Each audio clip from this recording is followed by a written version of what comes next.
So yeah, here's an evaluation of how the terrain sculpting on these MPC 5-inch recasts went. Figures were all made in Mexico, 1990s, worth about $1 each. And that's looking good. That's what I'm hoping to see. This guy here, he's also got some good crackle action going down there. Seems to be splitting better in the spots where it's a bit thicker. So most of these are going to get a little bit more today. I like how it's sparkling on some of them.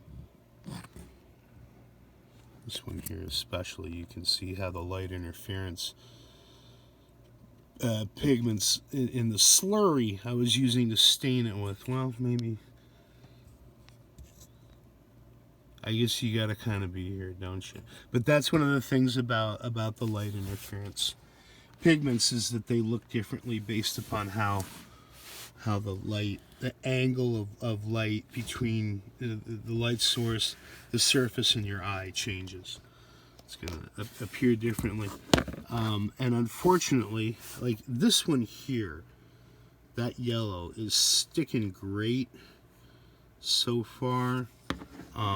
But for instance, this here, and I was really pleased with this mustardy too, but just bringing it downstairs and having them abrade against each other in the box is making nicks that are unacceptable. So a can of just a basic spray acrylic clear coat is on the way. Amazon says I'll have it in a week. And you can see there where it's gotten abraded again. And the best solution for it, unfortunately, is to strip it and to start all over again on it. So some of them are going to get stripped down and given a third try. And this is sort of the experimental group 15.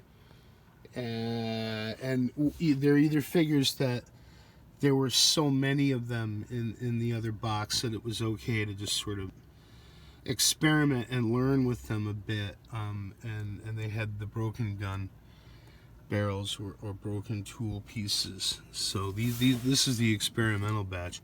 I actually like how the paint isn't, like, it looks like that's a beat up helmet, you know, that's been through the Kessel run a few times, or whatever you'd like to call it. But yeah, that's sort of what we're going for here with this project. And there's many, many more to go.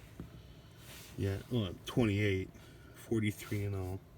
I'm going to paint them all, even the ones that I've got or didn't have examples of in vintage pieces. I don't see any reason to not paint them. And they're common enough so that eventually vintage examples will turn up and become part of my collection. So that's how we did. After what, 3 days of it? We'll check back in 3 more. Seem to have plenty of time on our hands.